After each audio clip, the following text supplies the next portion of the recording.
Մայիսի 9 հայերիս համար պատմական և հիշարժան ամսաթիվ է։ Տարբեր ժամանակներում այսօրն արձանագրվել են շրջադարձային հաղթանակներ, և չնայած պատմության ընթացքն այսօր այլ է, մենք շարունակում ենք նշել եռատոնը և պահպանել ամենակարևորը՝ լավատեսությունը, լուսավոր գալիքի ու նոր հաղթանակների հույսը։ Կարևորելով մայիսի 9-ի հաղթական ու տոնական խորհուրդը, Աբովյան համայնքի ղեկավար Էդուարդ Բաբայանի նախաձեռնությամբ այս տարի համայնքում կազմակերպվել էին մշակութային տոնական ծրագրեր, որոնց ներկա են եղել Կոտայքի մարզպետ Ահարոն Սահակյանը, համայնքի ղեկավար Էդուարդ Բաբայանը, պաշտոնատար անձինք, վետերաններ, ազատամարտիկներ, հյուրեր, կոլեկտիվներ և մեծաթիվ բնակիչներ։ Միջոցառումների շարքը բացվեց համայնքի ղեկավարի շնորհավորական ուղերձի մեջբերմամբ։ Տոնական համերգային ծրագրի, ապա նաև հանդիսավոր քայլերթի նպատակն էր ոգեշնչել ու համախմբել քաղաքացիներին։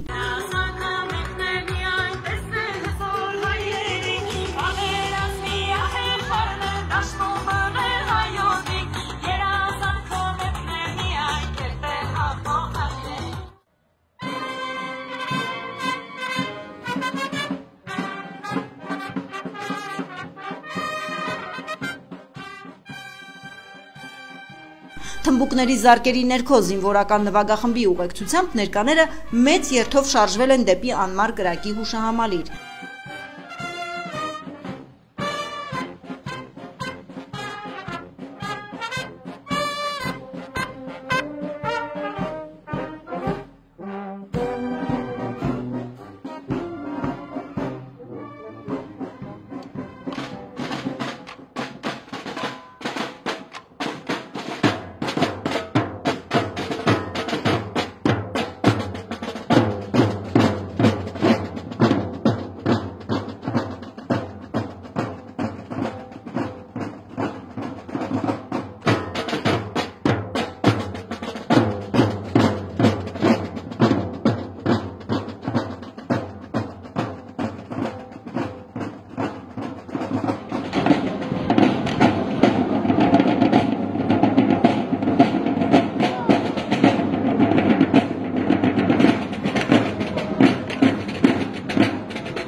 Երթը և օրվա միջոցառումները ամփոփվել են հարգանքի դուրքով։ Կոտայքի մարզպետ Ահարոն Սահակյանը և Աբովյան համայնքի ղեկավար Էդուարդ Բաբայանը ծաղկեպսակներ են խոնարհել հայրենական մեծ պատերազմում զոհվածների հիշատակը հավերժացնող անմար կրակի մոտ, ապա Արցախյան պատերազմներում անմահացած հերոսների անունը հավերժացնող հուշակոթողում։ Մայիսի 9-ի միջոցառումների շարքն ավարտվել է հերոսների պուրակում, երթի մասնակիցների կողմից խոնարհումի և ծաղկեդրման արարողությամբ։ Հավերժ հիշատակ հանուն հայրենիքի նահատակված հերոսներին, ուժ և կորով համայն հայությանը։